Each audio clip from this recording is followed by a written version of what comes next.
Now in number 37, they're giving you two situations of an old square garden, which is basically the same side. We'll call it X. Now the new one, this width is 3.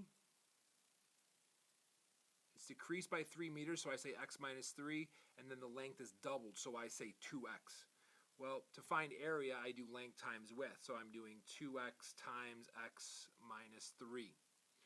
Well, they're telling you that this area is 25% more than that. So when you're doing percentages, you're basically adding on 25% of this amount to that amount.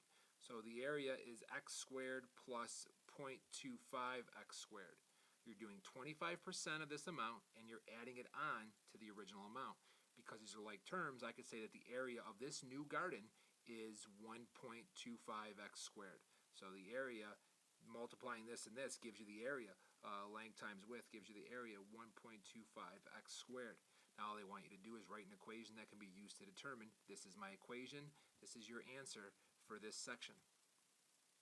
Explain how your equation models the situation. Explain how your equation models the situation. They're just looking for an explanation on how you got all this, so you want to be as descriptive as possible. 2x is double the length. X minus 3 represents the width reduced by 3. They're just looking for you to write complete sentences. And 1.25 x squared is 25% of x squared added on to x squared. Now in this last part, they want you to determine the area in square meters of the new garden.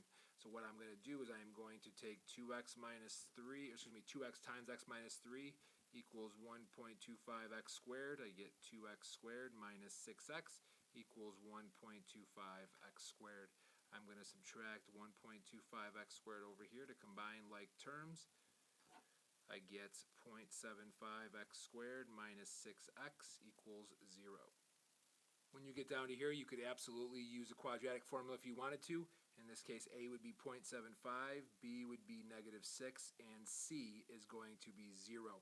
But I'm going to factor this. I'm going to factor this by GCF. I pulled out an x and I get 0.75x minus 6. I set both factors equal to 0, and I solve. X is 0, and x equals 8. 0, you cannot have a distance of 0, so it looks like the area of, that's just the length of the side. They're asking you to determine the area. So what you have to do is go back over here and say 2x.